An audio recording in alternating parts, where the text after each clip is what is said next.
কাল ছিল 15ই ফেব্রুয়ারি, মহাশিবরাত্রি। তবে কালকের দিনটা আমার জন্য আরও একটা কারণে একটু স্পেশাল ছিল, কারণ কাল ছিল আমার মা বাবার ম্যারেজ অ্যানিভার্সারি। এই বছর আমাদের বাড়িতে একটা ওয়াটার পিউরিফায়ারের প্রয়োজন ছিল, আমাদের ওয়াটার ফিল্টারটা চেঞ্জ করতে হতো। তাই ভাবলাম মা বাবাকে বিবাহবার্ষিকীতে এটাই গিফট করি। সেই মতো চলে গেলাম গ্রেট ইস্টার্নে।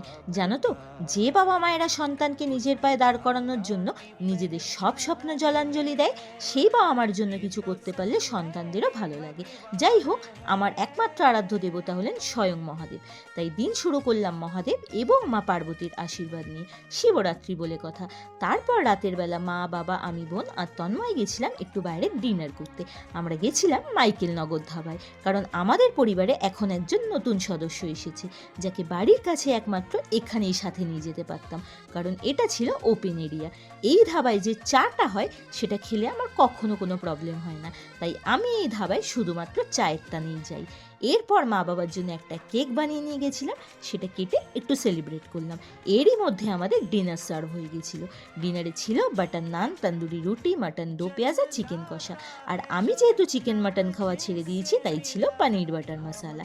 খেতে খেতে তন্ময় আর আমার বাবা দেখছিল ইন্ডিয়া পাকিস্তান ম্যাচ। মহাশিবরাত্রি বলে কথা, ইন্ডিয়াকে তো জিততেই হতো। জানো তো, আমাদের টাইগার কিন্তু আজ ঘুরে এসে ভীষণ খুশি। বাড়ি ফিরে লক্ষ্মী ছেলের মতো নিজের ডিনার করে নিয়েছিল। এই ছিল আমাদের একটা আনন্দমুখর দিন। মহাদেবের আশীর্বাদে দিনটা ভালোই কাটলো। চলো টাটা, আবার দেখা হবে তোমাদের সবার সাথে নেক্সট ব্লগে।